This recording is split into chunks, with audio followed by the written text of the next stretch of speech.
Estamos en guerra mundial. Hitler se levanta. A eso hay que agregarle la propia guerra civil larvada que está viviendo Estados Unidos. La situación, estamos al borde del precipicio. Porque vos estás castigando al exitoso, porque a vos no te gusta que haya gente... Ah, no, ¿y a quién le cobrás los impuestos? ¿O te crees que caen del cielo los impuestos? El partido nazi creció con el apoyo de las grandes corporaciones norteamericanas. Está vinculada a la Fundación Clinton, que está vinculada al narcotráfico. Hay factores psicológicos muy importantes que hay que tenerlo en cuenta. Un nuevo Trump va a cantar tango. A los políticos hay que sacarlos a patadas. Vamos a quemar el Banco Nacional. Vamos a darle armas al pueblo, vamos a darle dólares y sobre todo pues a vender los órganos, y como esta, muchas frases más que parten de una ideología que parece ser que se está acercando a la presidencia. ¿Qué está pasando desde el sur del continente americano? Parece ser que es urgente plantear, replantear y entender lo que se avecina, y es por eso que estamos aquí. Soy Roberto de la Madrid y esto es Detrás de la Razón. Comenzamos.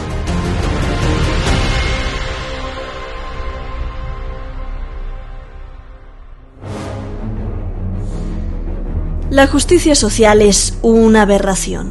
Estamos frente al fin del modelo de la casta. Ese modelo basado en esa atrocidad que dice que donde hay una necesidad nace un derecho, pero se olvida que ese derecho alguien lo tiene que pagar, cuya máxima expresión es esa aberración llamada la justicia social, que es injusta porque implica un trato desigual frente a la ley, pero además está precedida de un robo. Peronismo y kirchnerismo, parásitos que han hundido al país. Esta alternativa competitiva que no solo dará fin al kirchnerismo, sino que además dará fin a la casta política parasitaria, chorra e inútil que hunde este país. Él es el Mesías del cambio, el único y el verdadero. Hoy somos la fuerza más votada, porque somos la verdadera oposición. Somos los únicos que queremos un verdadero cambio. Porque recuerden, digamos, una Argentina distinta es imposible con los mismos de siempre, con los mismos que han fracasado siempre, con los mismos que vienen fracasando hace 100 años sin las ideas. Destruyamos el Banco de Argentina. Hagamos del dólar nuestra moneda. ¡Viva la libertad, carajo!, dice. ¡Viva la libertad, carajo! ¡Viva la libertad, carajo! ¡Viva la libertad, carajo! Pero eso es lo de menos. Los otros pensamientos quizá sean más delicados. Nuestro cuerpo es nuestra propiedad. A vender órganos no hay problema. Ni tampoco si se arma la gente, si todos tienen armas. Lo que nosotros queremos es que el ciudadano de bien se pueda defender. Está bien. Otro punto. Es decir, el punto es, ¿te pones del lado de los delincuentes o del lado de los honestos? A mí del lado de los honestos. Pero el tema de la aportación de armas pero es muy polémico. pero una cosa es la aportación y otra la tenencia. Yo jamás en mi vida portaría un arma. Pero es que digamos, a mí... Pero una cosa es la aportación. Ni la recomendaría. A ver, a mí personalmente no me gustan las armas. A mí personalmente no me gustan.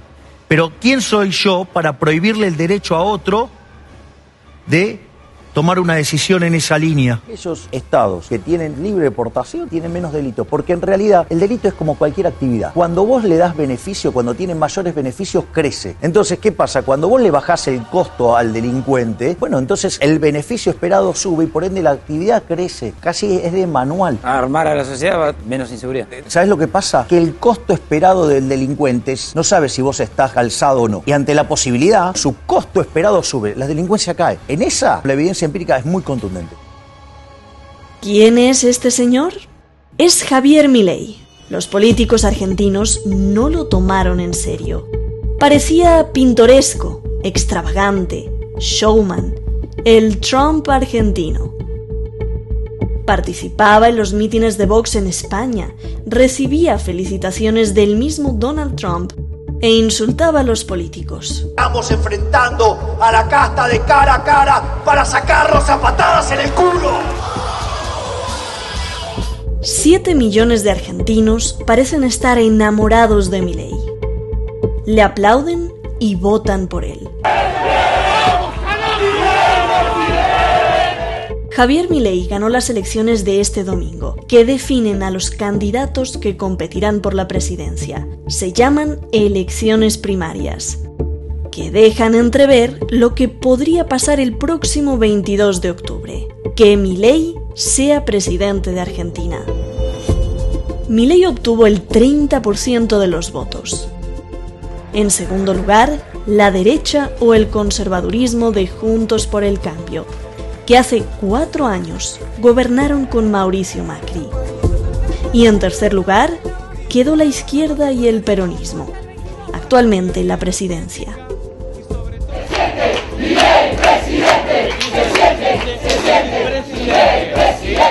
Por si faltara singularidad en Milei, su victoria se la dedica no al pueblo argentino, ni a la gente pobre o necesitada, sino a sus 4 perros bien alimentados.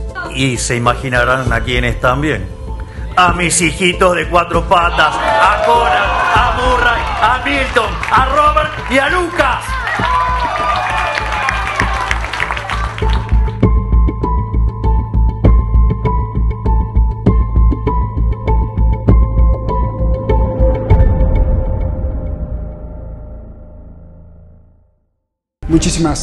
Muchísimas gracias al equipo detrás de la razón, muchísimas gracias a usted siempre por compartir y defender este espacio en donde todas las voces hablan, levantan la voz y se denuncia lo que afecta sobre todo a los pueblos del mundo.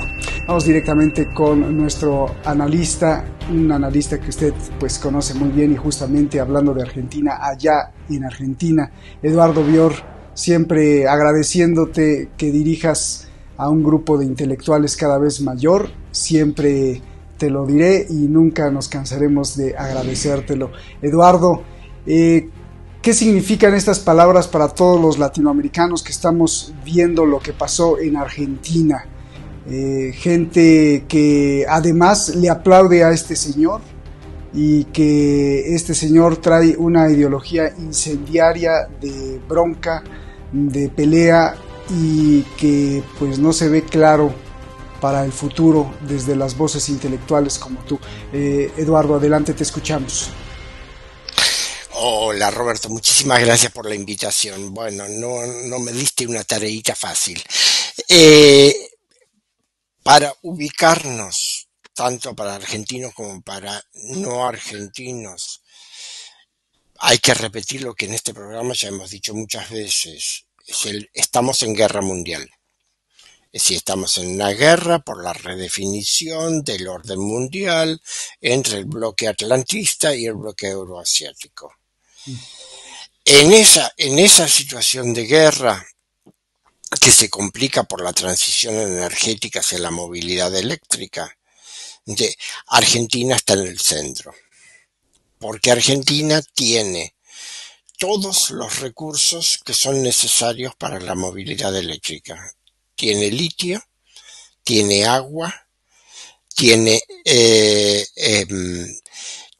hidrocarburos, es decir, especialmente gas, y tiene el personal capacitado para desarrollar todos los pasos de la transición energética. Entonces se ha producido una competencia hegemónica sobre Argentina.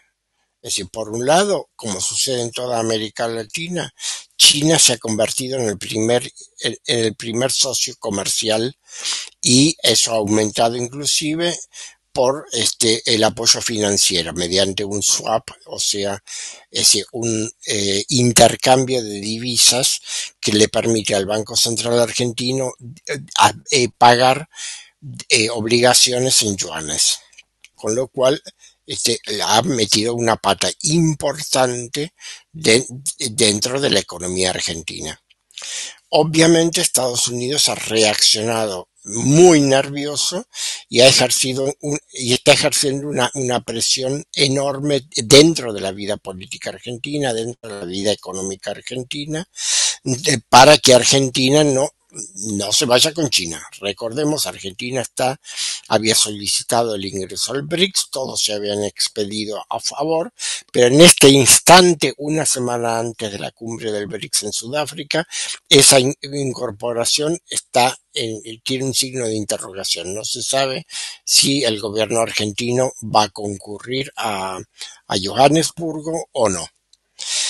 Eso como cuadro de situación. A eso hay que agregarle la propia guerra civil larvada que está viviendo Estados Unidos. Es decir, entre el bando, digamos, del Estado profundo, globalista, universalista, dirigido por los neoconservadores desde hace 40 años, y el bando, entre comillas, patriota, liderado por el expresidente Donald Trump. Eso se manifiesta en toda América Latina. Es decir, lo hemos visto en Brasil, donde Trump y su ladero Steve Bannon han apoyado a Bolsonaro. Lo hemos visto en Chile, donde han apoyado a Kast, al ultraderechista Kast. Lo hemos visto en Perú, donde apoyan a Keiko Fujimori. Y se da en Argentina, donde primero comenzaron apoyando a una de las dirigentes del Partido Conservador PRO, Patricia Bullrich, y ahora evidentemente están apoyando a Milei. Es decir, en Brasil el bolsonarismo festejó el primer puesto de Milei, que no es triunfo, cuidado, ahora lo voy a explicar bien. El primer puesto de Milei en las elecciones primarias del domingo pasado lo festejaron como propio. Eduardo Bolsonaro ha estado con Milei. El expresidente Mauricio Macri está tratando de tejer una alianza entre el grupo de Javier Milei y el PRO presidido por Patricia Bullrich, que aparentemente no tiene ninguna chance por otros problemas, pero eso es lo que se está expresando dentro de Argentina. La propia embajada norteamericana y la Cámara de Comercio argentino-norteamericana había jugado todas sus cartas al triunfo de Horacio Rodríguez Larreta, jefe de gobierno de la ciudad de Buenos Aires, dentro de la interna de la coalición conservadora Juntos por el Cambio. Y fracasó. Bullrich le ganó a Larreta. Entonces, en esas condiciones, si a eso se le agrega el préstamo del Fondo Monetario Internacional a Mauricio Macri en 2018, 44.000 millones de dólares, que es el mayor préstamo en la historia del Fondo Monetario Internacional a un solo país, que excedió completamente todos los límites estatutarios del Fondo Monetario. Que se dio además sin verificación interna, no hubo inspección, no hubo nada, de que con el error gravísimo del gobierno de Alberto Fernández de haberlo renovado mediante otro crédito en 2022 para pagar el primero, tiene al Fondo Monetario Internacional como actor inmediato y cotidiano dentro de la política argentina y dentro de la política económica argentina. No son solamente las inspecciones trimestrales, sino también las intervenciones por teléfono, pero a ritmo diario, sobre la política interna argentina. Eso ha llevado a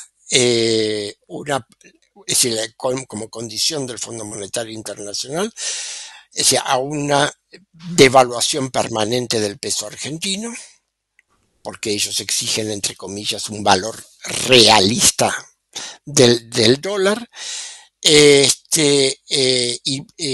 por lo tanto a tasas de interés, que tienen que estar por arriba del ritmo de devaluación, Lo cual a su vez genera que la tasa de inflación se vaya a las nubes. En este momento está en el 113%.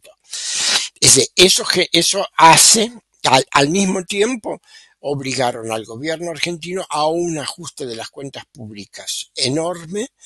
En este momento el déficit de caja del Estado argentino está en el 1,9% del producto, en el 1,9% del Producto Bruto, nivel que no alcanza ni Estados Unidos ni ninguno de los países europeos occidentales. Están todo por arriba del 3, 4 y algunos del 5%. O sea, eso implicó una reducción neta de gastos y de inversiones. A pesar de eso, la economía argentina sigue creciendo. Todavía está creciendo a un nivel del 5% anual. ¿Por qué? Está creciendo por la energía, está creciendo por la obra pública, la construcción, y está creciendo por determinados sectores económicos como es la economía del conocimiento y el turismo. Se continúa creando empleo, pero es un empleo precario, es decir, más del 50% de la población trabaja en condiciones precarias, o sea, sin relación de dependencia, por lo tanto, sin seguridad social, y sin jubilación, sin perspectivas de jubilación.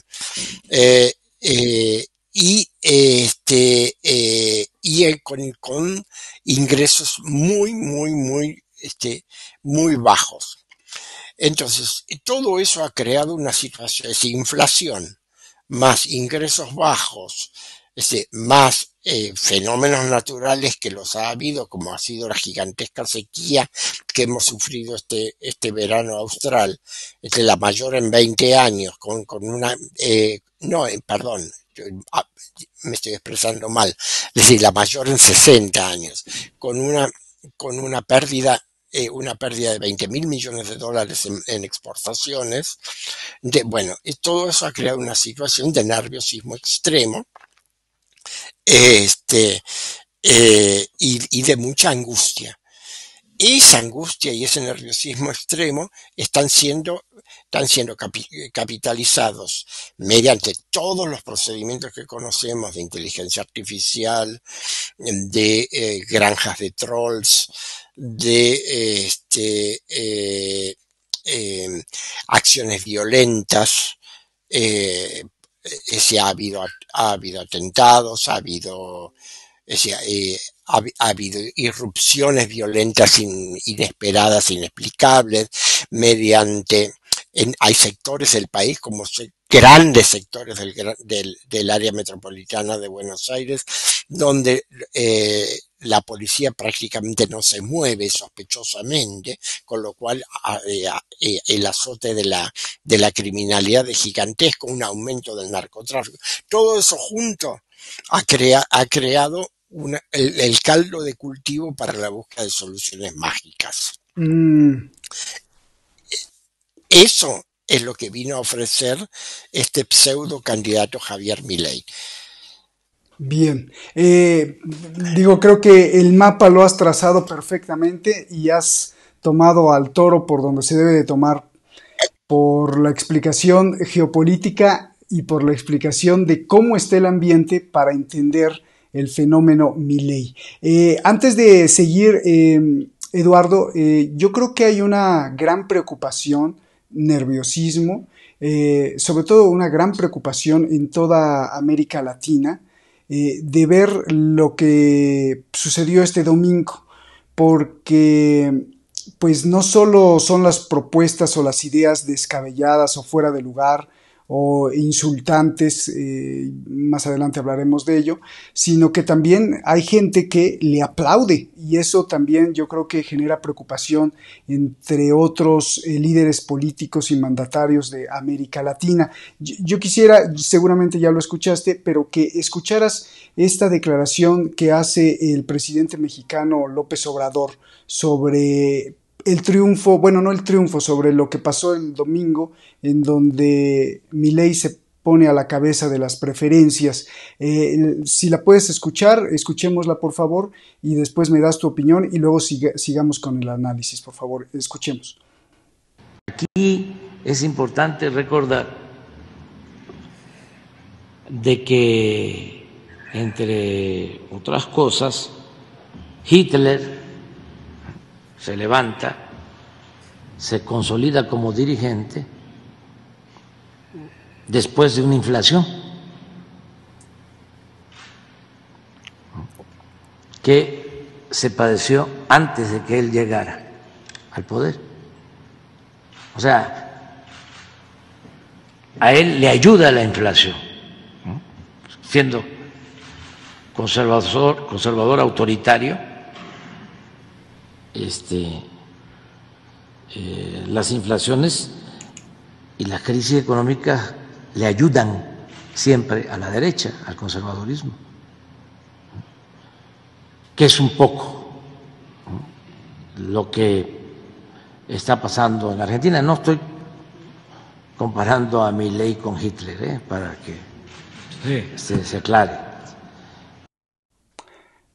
Bien, no lo está comparando, pero bueno, se menciona Hitler justamente sobre la reacción a lo que obtuvo de popularidad. ¿Tú crees que estemos en un escenario como lo describe el presidente mexicano en Argentina, en donde, y parece que López Obrador te escuchó, Eduardo, justamente en esa descripción que haces de donde todo se conjunta, desde la sequía, la criminalidad, la inflación sobre todo, y sobre todo cuando el pueblo argentino se mete la mano al bolsillo para ver si tiene dinero y pues reencuentra muy poquito o casi nada o nada, pues viene el mago con las soluciones mágicas. ¿Tú crees que se acerque a un escenario, no ahora, pero en el futuro se podría acercar a un escenario hitleriano, así como lo describe López Obrador? No quisiera tomar lo que la explicación de AMLO por el contenido de lo que dijo, porque la hiperinflación en Alemania fue 10 años antes de la subida de Hitler. Es decir, Hitler no sube en un contexto de alta inflación. Se sube en un contexto de enorme crisis económica, pero sobre todo en un contexto de falta de liderazgo. Y ahí es donde quiero ir y quiero rescatar precisamente a López Obrador, porque lo que López Obrador, a mi entender como observador externo, le ha ofrecido al pueblo mexicano es el cuidado, un mensaje de cuidado, de alguien que cuide y protege y se preocupa por su pueblo, por la salud cotidiana de su pueblo. Si bien me consta que la violencia y las organizaciones criminales siguen teniendo un peso importantísimo en México, México no ha reventado. Sí, México no ha explotado. Y eso yo en gran parte lo atribuyo a la capacidad de calmar que tiene el mensaje presidencial. Más, por supuesto, una cantidad de medidas, todo un contexto macropolítico y macroeconómico, obvio, eso por supuesto. O sea, a mí lo que me interesa de este mensaje de López Obrador no es el contenido, sino el cómo. Es decir, el tono y el estilo que él utiliza, que es una forma de calmar los ánimos. Bien, eso en Argentina, es decir, solamente hasta ahora lo tenía Cristina Fernández. A Cristina Fernández la proscribieron mediante una farsa judicial y por lo tanto ella tomó la decisión de no intervenir directamente en la campaña electoral, ¿sí? Si bien es la conducción. Y ahora voy a explicar de qué modo, y abrir la puerta para que otros líderes de la coalición oficialista, que es muy, muy amplia, tomen protagonismo. ¿Y qué fue lo que hizo?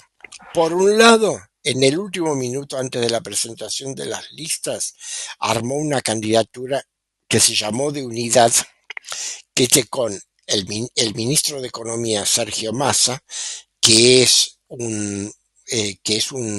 digamos, un neoliberal progresista, por así llamarlo, ligado a sectores, estrechamente ligado a sectores del Partido Demócrata norteamericano, es decir, tiene una amistad personal con el encargado de América Latina en el Consejo de Seguridad Nacional, Juan Sebastián González. Y ahí, digamos, Cristina logró poner a toda la dirigencia tradicional del peronismo y de sectores aliados. Al mismo tiempo, como una especie de contrapeso, habilitó también la precandidatura del dirigente social Juan Grabois, que es un dirigente joven de unos 40 años, con una estrecha vinculación con el Papa Francisco, que viene de la Organización de Movimientos Sociales, y tiene una práctica autogestionaria muy fuerte. Sus consignas principales son las del Papa, tierra, techo y trabajo, y que ha interpelado muy exitosamente en esta elección primaria a toda una militancia, tanto joven como experimentada, digamos, fiel a la tradición de los movimientos nacionales y populares argentinos, no solamente al peronismo, sino también a los movimientos anteriores, desde el siglo XIX.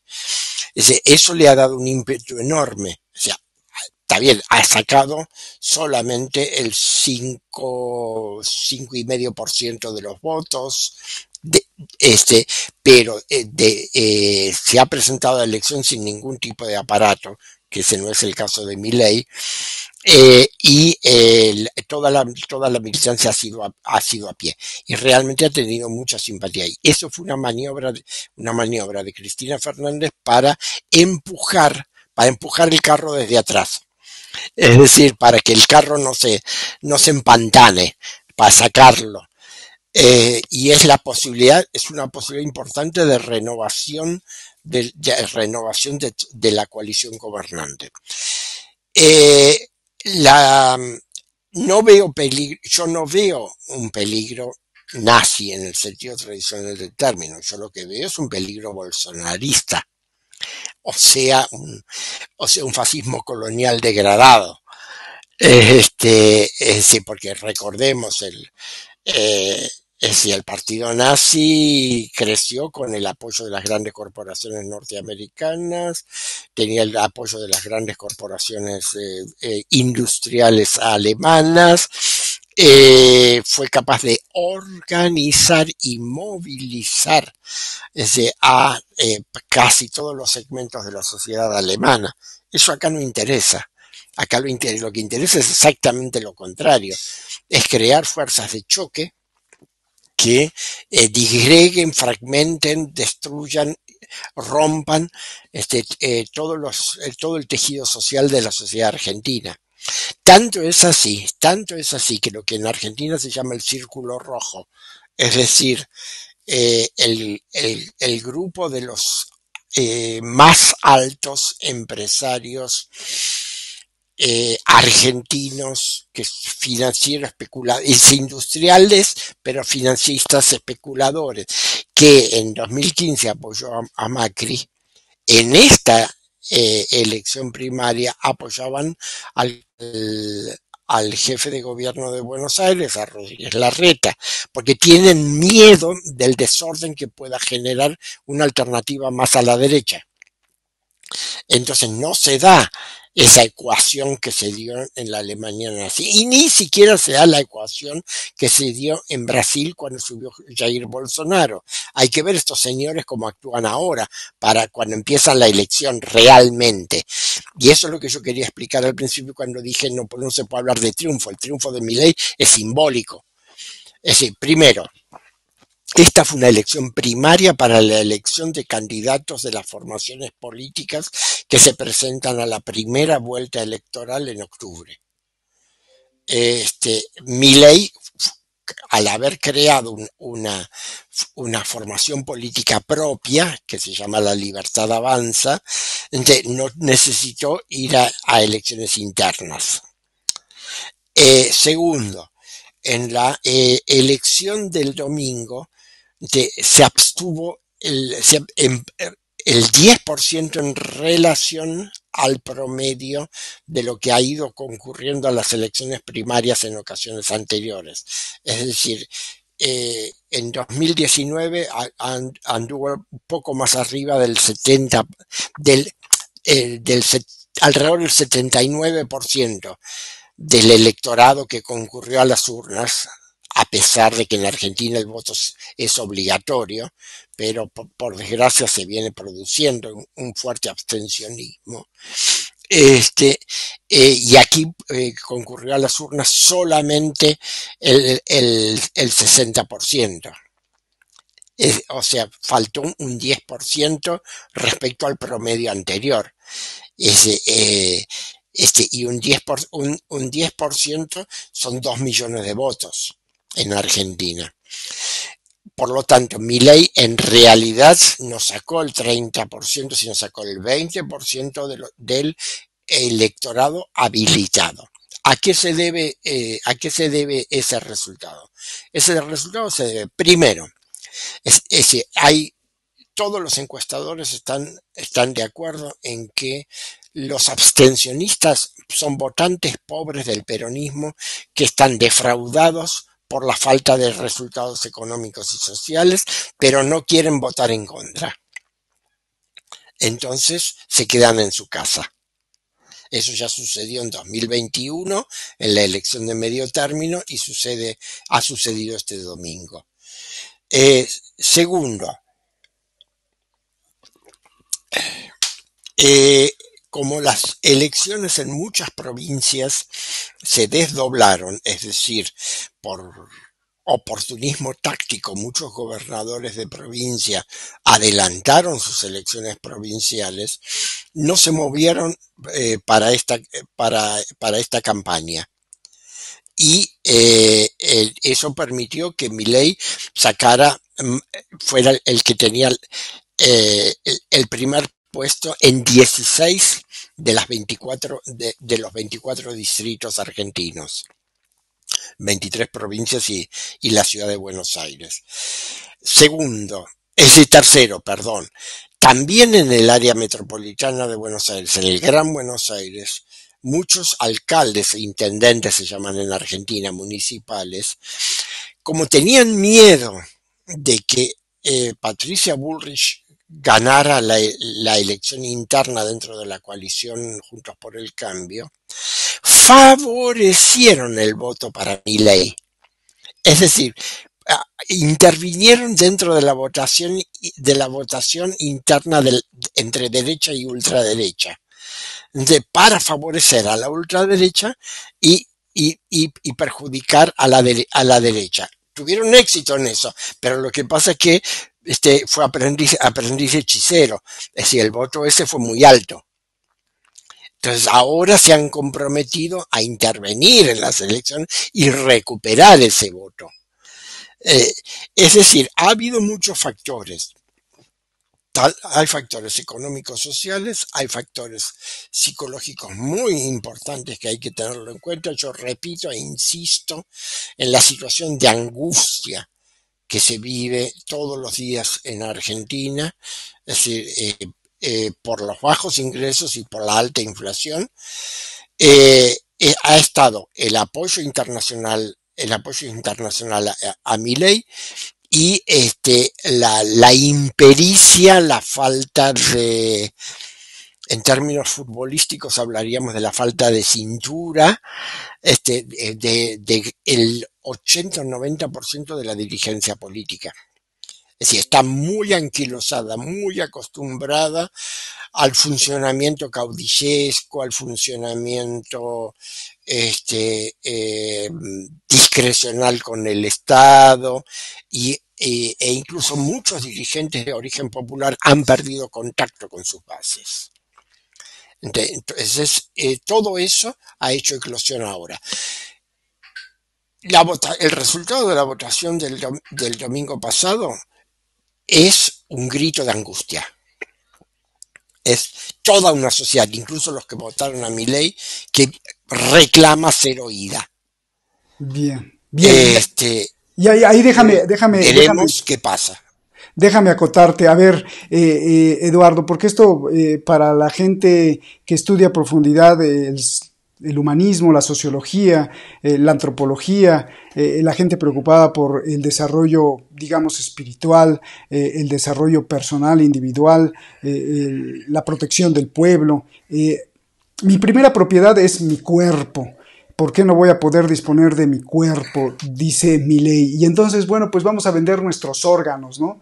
Ojalá que no vayan a vender otras cosas, pero bueno, vamos a vender nuestros órganos, vamos a darle armas a la gente, que haya armas, vamos a dolarizar la economía, vamos a quitar al banco, vamos a incendiar el banco de Argentina. Los políticos son los más rateros que puedan existir. Todo esto, ¿cómo lo ves, Eduardo? Mira, había el domingo un fenómeno, ayer, mejor dicho el lunes, reportajes televisivos en la calle. Un fenómeno muy llamativo. Mucha gente que reconoció haber votado a Milei le preguntaban, ¿pero qué punto del programa te interesa? Ah, no sé, yo no sé qué es lo que propone. Es decir, se trataba de gritar, se trataba de tirar un improperio electoral sobre la mesa y lo lograron. Es decir, ahí no hay Milei tiene un grupo pequeño, muy movilizado, especialmente de hombres jóvenes de todas las clases sociales entre 18 y 35 años. Este es un grupo núcleo muy movilizado, pequeño, pero muy movilizado. Pero después la elección ha sido simplemente como no sé si, no me acuerdo si es una expresión mexicana, echarse un taco. ¿No? Nosotros somos un poco más groseros y hablamos de tirar una puteada. Fue eso. Oye, Eduardo, pero incluso todas esas expresiones que acabas de citar, él ya las relativizó después de la elección. Ahora está trabajando de caballero delicado. Ya dijo ayer que el tema de la dolarización, bueno, era un proceso que había que pensarlo, que iba a demorar por lo menos 9 meses, que se podía comenzar, pero es decir, está ahora a entrar. Él sabe perfectamente que con ese discurso tocó un techo. Lo tocó bien, pero que no puede seguir con el mismo discurso, porque entonces no puede ampliar su caudal electoral. Y para poder pasar a la segunda vuelta electoral necesita incorporar 7, 8 puntos por lo menos.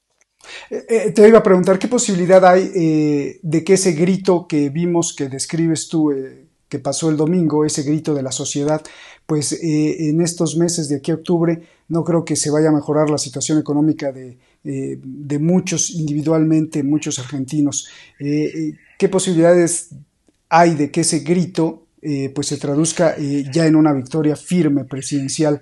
Aunque mucha gente no sepa qué propone, pero que finalmente le aplaude simplemente porque es el brujo que viene a componer las cosas, Eduardo.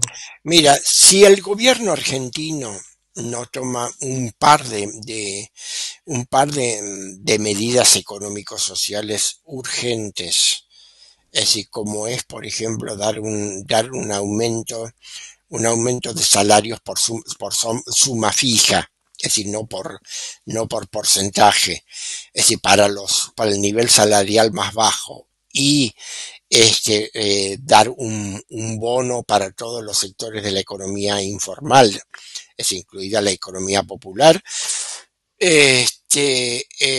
Veo muy difícil que se pueda parar esta ola. Es decir, esto puede tomar cuerpo y convertirse sí en una corriente política. Por ahora todavía no lo es. Todavía no lo es. Pero depende, no son muchas las medidas que tiene que tomar el gobierno, lo que pasa es que están demasiado atados por el Fondo Monetario Internacional. Ahora, el día 23 de agosto, se reúne el directorio del Fondo Monetario Internacional y prometieron que allí le van a dar a Argentina, le van a autorizar los pagos previstos para casi el resto del año. Y de ese modo el gobierno argentino tendría un poco de oxígeno para tomar algunas medidas sociales. Es todo muy aleatorio, en esta situación. Bien. Oye, Eduardo, no queda claro bien, o no me queda claro a mí bien, por favor, si nos ayudas, ¿a quién representa o quién podría estar atrás de él a nivel global? Porque Milei ha insultado a todos y parece, además, hago paréntesis, parece que hay una constante. El espectáculo televisivo, el showman, no sé, me imagino a Donald Trump, me imagino a Zelensky y a muchos otros mandatarios que utilizan la tribuna como si fuera un programa televisivo, ¿no? Entonces, cierro el paréntesis. El señor Milei ha insultado a todo mundo, insultó y denigró a todos los políticos. Sin embargo, pues se reunió con Macri, se reunió con Fernández. ¿A quién representa este señor? ¿A los intereses Clinton o a los intereses Rockefeller o a los intereses de Donald Trump directamente o a los intereses Obama? Porque ahí sí está como un poco difuso, Eduardo.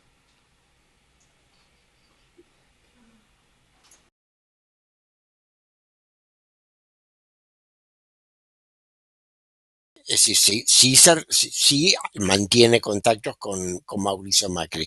Rechaza a la candidata que resultó de la coalición Juntos por el Cambio, Patricia Bullrich, porque ella hizo unas maniobras sucias para desacreditarlo durante esta campaña electoral, y eso él no se lo perdona. No, responde directamente a la línea de Donald Trump. Es decir, a través del canal directo que es la familia Bolsonaro y Vox en España. Es decir, él estuvo en España, fue invitado por Vox. Esa es la línea, la ultraderecha, que si bien en Estados Unidos puede ser patriota, en el exterior es de un colonialismo atroz. Eso es a lo que responde Milei. Lo preguntaba porque algunos... Su conducta es similar a ¿recuerdas la conducta que tenía Bolsonaro antes, en el periodo después del derrocamiento de Dilma Rousseff entre 2016 y 2018? Es decir, agresiva, violento, insultante. Bueno, es el efecto exactamente televisivo, buscar el efecto televisivo que estás mencionando, el show, sumado, y esto es muy importante, a un manejo muy fino de las redes sociales. Así, Milei tiene granjas de trolls muy afiatadas, y ahora, y poco antes de la elección recibió el apoyo de un sector muy, muy importante de las iglesias pentecostales. Sí, eso te quería preguntar. Parece ser que en su círculo, digo, no estoy en Argentina, pero tú debes de saber más, que en su círculo cercano, a través de su historia, estoy hablando de hace 15 años para acá, pues hay gente que también está vinculada a la Fundación Clinton, que está vinculada al narcotráfico, o es muy limpio el background de Milei. Lo de la Fundación Clinton no lo tengo registrado. Lo del narcotráfico estoy seguro. Porque es la típica política que lo hemos visto en América Latina, es decir, en Brasil, en Ecuador, en Colombia, en México, en Perú, de los políticos muy violentos que juegan a destruir el Estado, destruir todos los mecanismos de regulación del Estado, para que el narcotráfico pueda adueñarse del Estado tranquilamente. Es decir, es el único que se puede adueñar, porque ni siquiera se puede hablar de tal o cual empresa industrial norteamericana. Sí, puede ser que alguna empresa minera se apropie del litio de los Andes, pero fundamentalmente la destrucción del Estado argentino sirve al narcotráfico. Si tenemos en cuenta que en Paraguay acaba de asumir un presidente que apadrinado por Horacio Cartes, y estuve mirando la lista de ministros que nombró ayer, es decir, es todo el cartesismo, más especialmente en la presidencia paraguaya, en la entidad binacional Itaipú, la represa hidroeléctrica más grande del mundo, puso a uno de la dinastía política local, de la zona del este de Paraguay. Es decir, tenés un gobierno que es narco, aunque proclamen lo que digan, en Paraguay, y es consecuente que en Argentina intenten lo mismo, por supuesto. Sí, además eso está agregado con otros elementos, como esoterismo, espiritismo. Milei, por ejemplo, en todos sus actos menciona a sus perros. Dice que habla con el espíritu de sus perros muertos. Todo lo maneja su hermana Karina, es decir, tienen una relación simbiótica ya extrema. Es decir, es una formación patológica, psicopatológica, muy delirante, que además se ha potenciado mediáticamente para que parezca más delirante todavía de lo que es. ¿Sí lo escogieron, Eduardo? O sea, lo estaban estudiando desde hace mucho y lo escogieron. Sí, yo creo que sí. A ver, él fue durante muchos años consultor económico de la Corporación América. La Corporación América es un grupo empresario argentino, entre otras cosas, tiene la concesión de todos los aeropuertos del país. Es una corporación, de esas típicas corporaciones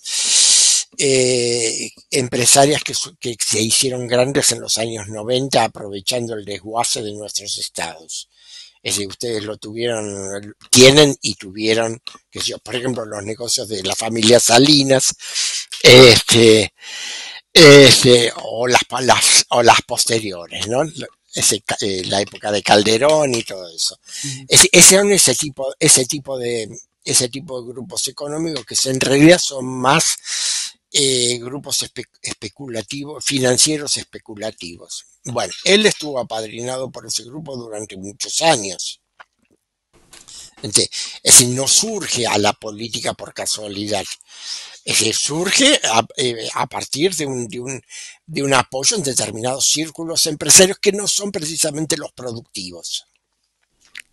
Bien, pues Eduardo, te agradecemos mucho, nos has dado una clase indiscutiblemente clarísima, con una gran claridad, para que tanto argentinos, y si eres argentino y nos estás viendo, pues por favor comparte, discute este link con tu familia, con tus amigos, como para no argentinos que nos abras los ojos y que nos digas qué está pasando desde Argentina y no solo para Argentina. Muchísimas gracias, Eduardo. Bueno, pues tu conclusión, la cereza del pastel, si quieres agregar algo, si quieres concluir, o si no, pues yo te pregunto, el sentimiento antisistema ahora va a estar cantado por los tangos, un nuevo Trump va a cantar tango, por favor, tu cereza del pastel. Para empezar, Milei no canta tango ni creo que le guste el tango. Si él se aprovecha de ciertos otro tipo de cantantes populares. Pero en general la mayoría de la escena artística argentina se ha distanciado de él. Mi palabra de cierre es: todavía no es mortal, pero puede serlo. Hay que moverse, el gobierno tiene que tomar medidas simples, efectivas, pero muy rápidamente. Y la ciudadanía argentina tiene que movilizarse casa por casa, oficina por oficina, para hablar con todos los que no fueron a votar, para esclarecer y movilizar a todas las fuerzas posibles. La situación, estamos al borde del precipicio, pero todavía no nos caímos. Cuidado. Perdón, ahí la última pregunta, Eduardo. Si hay gente que lo sigue y que aplaude, que sigue habiendo, y esto nos hace, pues, no sé, se me pone la piel de gallina, porque entonces sigue habiendo en todos nuestros pueblos de América Latina mucha gente ignorante o fanática. Mucha gente desesperada. Tremendo, pues te agradezco mucho, Eduardo, un abrazo grande y que, bueno, pues lo que siempre se proteja sea el pueblo y lo mejor para ti, tu familia y el pueblo argentino y para los pueblos del mundo, por supuesto. Eduardo, hermano, un gran abrazo, gracias por esta clase magistral. Muchísimas gracias. Nos vemos, y a ti que nos ves en cualquier parte del mundo, gracias y buenas noches, hasta la próxima.